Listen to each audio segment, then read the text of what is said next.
नमस्कार दोस्तों, स्वागत है आपका हमारे चैनल बोलता हिमाचल पर। आज है 9 दिसंबर 2025 और हिमाचल प्रदेश से जुड़ी हुई आज की बड़ी खबरों की जानकारी हम आपके लिए लेकर आए हैं। रोजाना खबरों के लिए चैनल को सब्सक्राइब करें, वीडियो को लाइक और शेयर करें।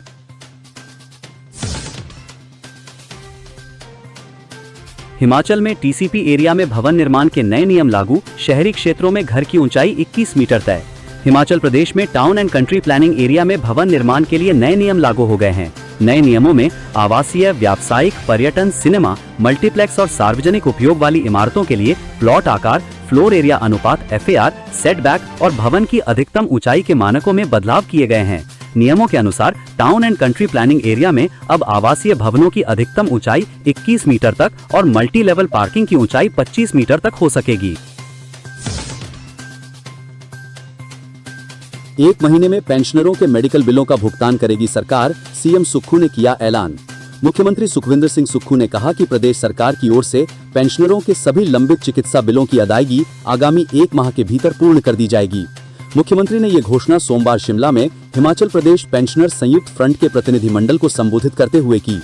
मुख्यमंत्री ने कहा कि प्रदेश सरकार राज्य के कर्मचारियों एवं पेंशनरों के कल्याण के लिए प्रतिबद्ध है। उन्होंने कहा कि कर्मचारी सरकार की रीढ़ की तरह कार्य करते हैं और उनकी समस्याओं और मांगों का उचित समाधान करना प्रदेश सरकार का दायित्व है।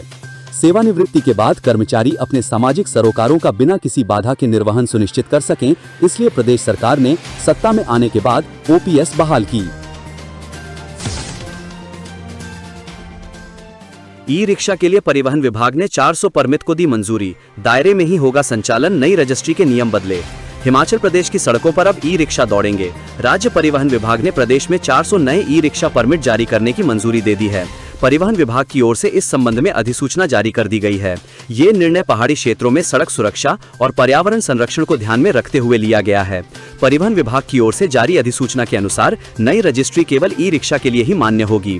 प्रत्येक ई रिक्शा का संचालन अपने उपमंडल मुख्यालय से 20 किलोमीटर के दायरे में ही सीमित रहेगा। एक बार किसी उपमंडल में रजिस्ट्री हो जाने पर उस वाहन का संचालन क्षेत्र स्थायी रहेगा और बदला नहीं जा सकेगा। निर्धारित परिधि से बाहर परिचालन को अधिनियम का उल्लंघन माना जाएगा। उच्चतर वेतनमान में कोर्ट के आदेश की अवहेलना पर हिमाचल प्रदेश को अंतिम मौका।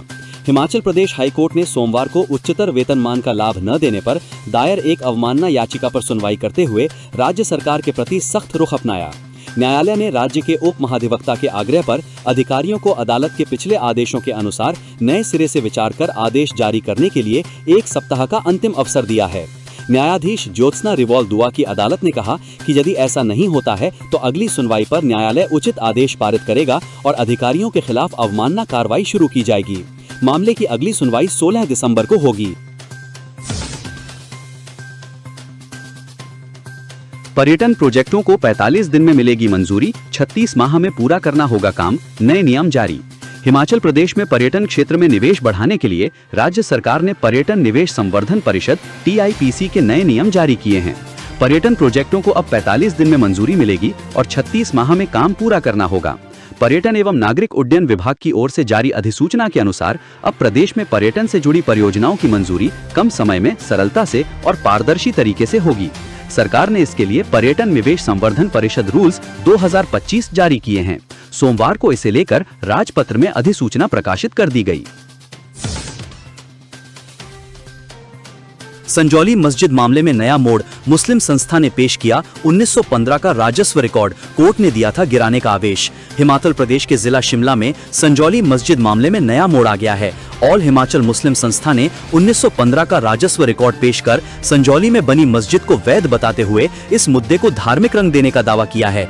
नगर निगम कोर्ट के बाद जिला सत्र न्यायालय इस मस्जिद को अवैध ठहराकर गिराने का आदेश दे चुका है। अब हाईकोर्ट में मामला चल रहा है। संस्था ने कहा कि 1915 से संजौली में मस्जिद बनी है और राजस्व रिकॉर्ड में भी ये दर्ज है। 1997, 98 और 2003 के रिकॉर्ड में भी मस्जिद दर्ज है, लेकिन उसके बाद रिकॉर्ड में जमीन पर मालिकाना हक केवल सरकार का बताया गया है, जो राजस्व रिकॉर्ड से छेड़छाड़ की गई है।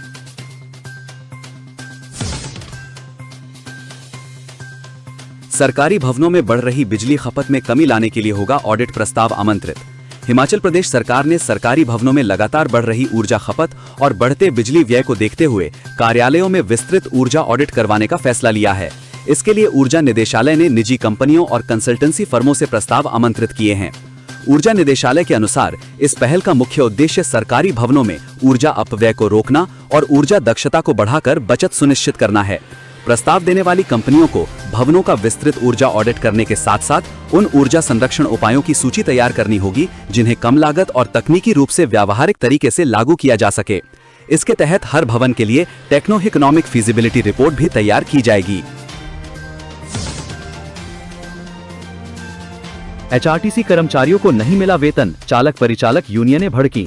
एचआरटीसी में वेतन को लेकर गहरा संकट पैदा हो गया है। निगम में तैनात अधिकारी एवं चालक और परिचालक नवंबर माह का वेतन न मिलने से भारी आक्रोश है।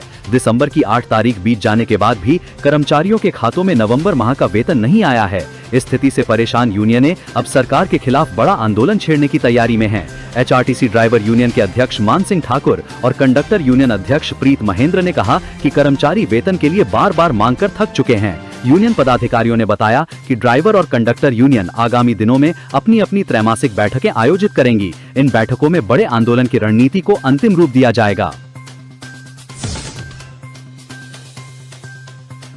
1 लाख पेंशन धारकों ने नहीं करवाई ई-केवाईसी, सरकार ने तय की अंतिम तिथि, लेट हुए तो नहीं मिलेगी दिसंबर की पेंशन। हिमाचल प्रदेश सरकार ने पेंशन धारकों को ई-केवाईसी करवाने का निर्देश दिया है। यदि तय समय में ई-केवाईसी ना करवाई तो पेंशन रुक जाएगी। प्रदेश सरकार ने ई-केवाईसी करवाने की अंतिम तिथि तय कर दी है। 15 दिसंबर तक सभी पेंशन धारकों को ई-केवाईसी करवानी ही होगी। पहले यह तिथि 30 नवंबर निर्धारित की गई थी, लेकिन 1 लाख से अधिक लाभार्थियों ने अभी तक ई-केवाईसी नहीं करवाई है, जिस कारण सरकार ने यह निर्णय लिया है। सरकार ने कहा कि 15 दिसंबर के बाद किसी भी प्रकार की तिथि में वृद्धि नहीं की जाएगी। यदि कोई लाभार्थी निर्धारित तिथि तक ई-केवाईसी पूरी नहीं करता है तो उसकी दिसंबर माह की पेंशन रोक दी जा सकती है।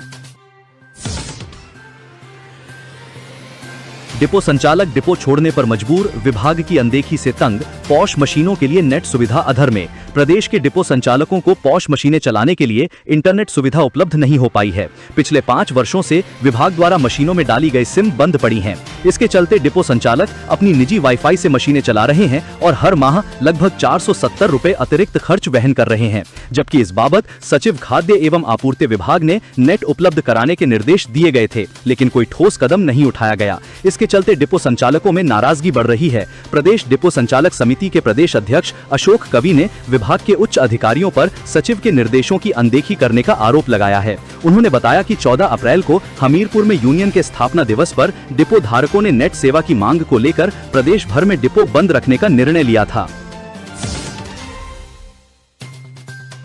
रैगिंग पर सभी जिलों के एसपी से 5 साल का रिकॉर्ड तलब। ताजा मामले के बाद पुलिस मुख्यालय अलर्ट। हिमाचल प्रदेश के 2 प्रतिष्ठित संस्थानों में रैगिंग के गंभीर आरोपों ने पुलिस मुख्यालय को कठोर रुख अपनाने पर मजबूर कर दिया है। चंबा मेडिकल कॉलेज और सुजानपुर सैनिक स्कूल में लगातार सामने आए मामलों के बाद डीजीपी कार्यालय ने पूरे हिमाचल से पिछले 5 वर्षों में दर्ज सभी रैगिंग प्रकरणों का रिकॉर्ड तलब कर लिया है। इसके लिए सभी जिला पुलिस प्रमुखों को लिखित आदेश जारी कर तुरंत जानकारी उपलब्ध करवाने के लिए निर्देशित किया गया है। बीते 2 दिसंबर को चंबा मेडिकल कॉलेज में जूनियर छात्र ने रैगिंग की शिकायत की थी। इसकी जांच एंटी रैगिंग कमेटी को सौंपी गई। मामले में एक छात्र 15 दिन के लिए निलंबित हुआ, जबकि 3 छात्रों को माफीनामा लेकर और चेतावनी देकर छोड़ दिया गया। हिमाचल का हवाई सफर 6 गुना महंगा। इंडिगो संकट के बीच एयरलाइन कंपनी ने दिल्ली से वसूला 32,628 रुपए किराया। देश भर में इंडिगो की उड़ानें रद्द होने से यात्री परेशान हैं। यात्रियों को मनमाना किराए की मार झेलनी पड़ रही है। शनिवार को हिमाचल प्रदेश के सबसे बड़े गगल स्थित कांगड़ा एयरपोर्ट के लिए सभी तय उड़ानें हुई, लेकिन एयरलाइंस की ओर से वसूले गए किराए से यात्री निराश दिखे। देश की सबसे बड़ी एयरलाइन इंडिगो कंपनी की प्रभावित सेवा के कारण यात्रियों को परेशानी हो रही है। हालांकि शनिवार को हिमाचल के लिए सभी तय उड़ानें हुई, लेकिन यात्रियों की जेब काफी ढीली हुई है।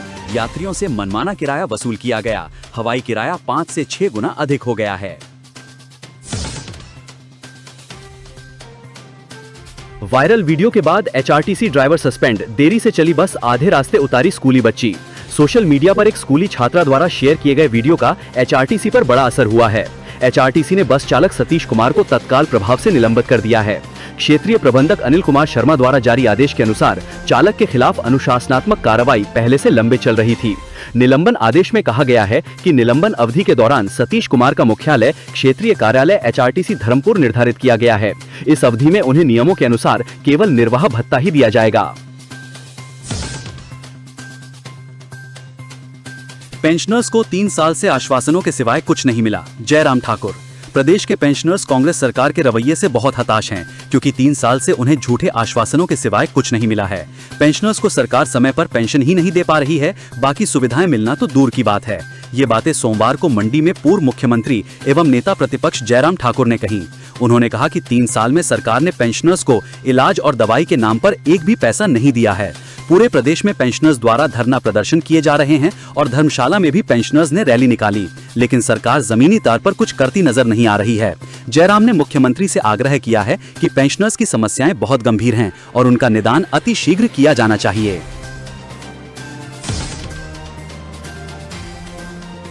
नालागढ़ मेडिकल डिवाइस पार्क में कंपनी ने मांगी 100 एकड़ भूमि, 5000 लोगों को मिलेगा रोजगार। हिमाचल प्रदेश के सोलन जिले के नालागढ़ में बनने जा रहे मेडिकल डिवाइस पार्क में स्प्रे इंजीनियरिंग कंपनी ने सरकार से 100 एकड़ जमीन मांगी है। कंपनी यहां इथेनॉल और ग्रीन हाइड्रोजन बनाने का उद्योग लगाने की इच्छुक है। ये कंपनी बद्दी में पहले से मशीनरी तैयार कर रही है। Messrs spray engineering devices limited Himachal में 1400 करोड़ रुपए निवेश करेगी। इसमें हिमाचल के करीब 5000 लोगों को रोजगार मिलना है। उद्योग विभाग के पास मेडिकल डिवाइस पार्ट बनाने के लिए धन का अभाव है। ऐसे में उद्योग विभाग ने प्रदेश सरकार को मेडिकल डिवाइस पार्ट बनाने के लिए 4 विकल्प दिए थे।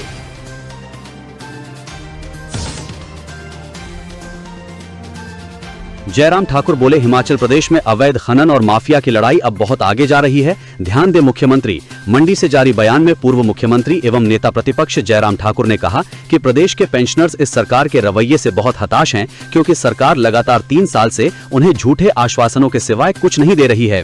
पेंशनर्स को सरकार समय पर पेंशन ही नहीं दे पा रही है, बाकी सुविधाएं मिलना तो दूर की बात है।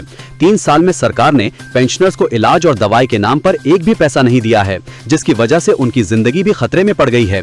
उम्र के इस पड़ाव पर हर किसी को अधिक देखभाल और इलाज की आवश्यकता होती है। बुढ़ापे में सबसे ज्यादा खर्च ही इलाज और दवाओं पर ही होता है। इतने महत्वपूर्ण मामले पर सरकार की उदासीनता ही सरकार की संवेदनहीनता बताती है। टांडा अस्पताल प्रबंधन बोला, पालमपुर के मरीज को नहीं किया गया था मृत घोषित, अपनी मर्जी से घर ले गए परिजन। Doctor Rajendra Prasad medical college एवं अस्पताल टांडा में एक व्यक्ति को मृत घोषित किए जाने के बाद घर में उसके आंखें खोलने के मामले में प्रबंधन का पक्ष आया है। अस्पताल प्रबंधन का कहना है कि पालमपुर के मरीज को उसके परिजन स्वेच्छा से घर ले गए। उस समय मरीज जीवित था और अस्पताल प्रशासन ने ना तो इस मरीज को मृत घोषित किया और ना ही इस बाबत कोई मृत्यु प्रमाण पत्र जारी किया गया। संस्थान के प्राचार्य डॉक्टर मिलाप शर्मा ने बयान जारी कर बताया, इस मामले में ऐसा कुछ घटित नहीं हुआ है। उन्होंने बताया, टांडा में दाखिल मरीज की हालत काफी चिंताजनक थी और उसके साथ आए परिजनों ने अस्पताल से ये कहकर छुट्टी ले ली थी कि हम मरीज की देखभाल घर में ही करेंगे। अस्पताल प्रबंधन का कहना है कि बाकायदा मरीज की बेटी ने संस्थान को इस संबंध में लिख कर दिया था। दोस्तों, ये वीडियो आपको कैसी लगी कमेंट बॉक्स में कमेंट करके जरूर बताएं और अन्य खबरों के लिए हमारे चैनल बोलता हिमाचल को अभी सब्सक्राइब करें। वीडियो को लाइक शेयर करना ना भूलें।